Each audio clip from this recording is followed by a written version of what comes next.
On the phone with me right now is Stephen Barker Lyles from Love and Theft. How you doing, man? Hey, Mark. Yeah, we're good. We're just hanging out here in Nashville. I'm on my boat right now. You on a boat? Yeah, Chris Jensen inspired me, so I got one. Remember that old song, Don't Tip the Boat Over, Rock the Boat? Don't rock the boat, baby. Yeah, maybe you can do that as a cover. Hey, of course, for everybody who doesn't know, of course, you should know by now that Love and Theft is going to be part of Old Settlers Days in Rockton, Illinois. Going to be in town at OSD on Saturday night. That's Saturday night, June 18th, with Hunter Hayes. And it's going to be a whole bunch of fun. Of course, Love and Theft consisting of Stephen and Eric. And I assume Eric is probably somewhere overboard on the boat right now? Yeah. Eric's at his house. He got a pool. It took only like 8 months to get the pool in, but he got a pool in, so he's swimming with his family.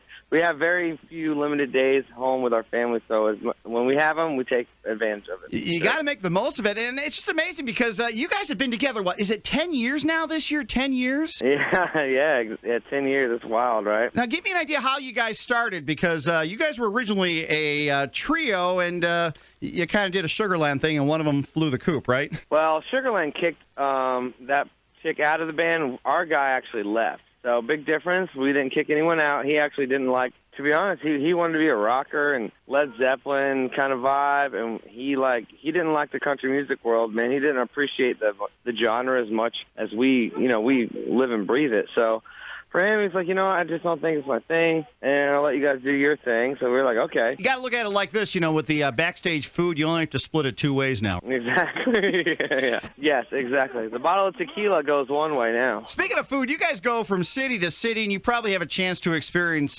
lots of cool food. What's the most awesome food you enjoy while you're on tour? That's a really good question, especially to someone like me that is self-proclaimed foodie. We have a Yelp account. I have a Yelp account that I frequent a lot, and I befriend every single person if anyone wants to see what I'm eating, but just under my name. But so I Yelp everywhere we go, and that's one of the things. Like when we're in a town we're not familiar with, if I pull up Yelp and there's a certain amount of reviews and if it's over, if it's 3.5 and over that, then we'll definitely check it out. But we tend to eat a lot of sushi on the road because our wives aren't really into sushi and our kids don't really eat sushi. So on the road, we eat a ton of sushi.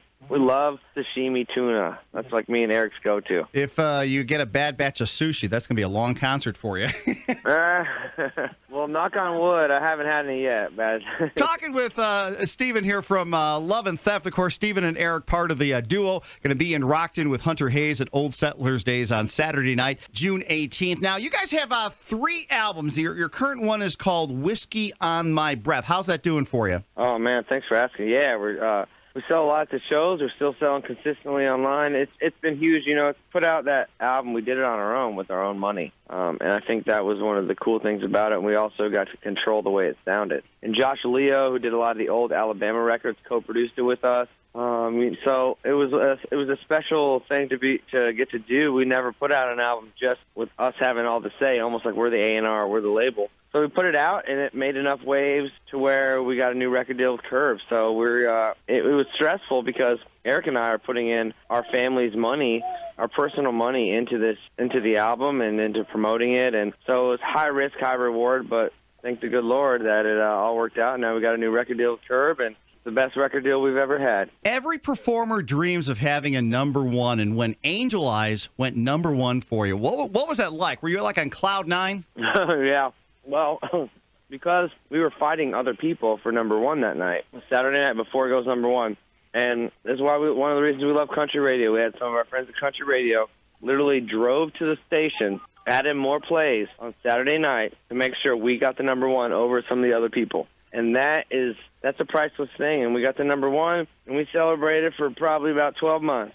Well, you bring me some pasta. I'll keep playing it over and over, okay? You want to drive to the station?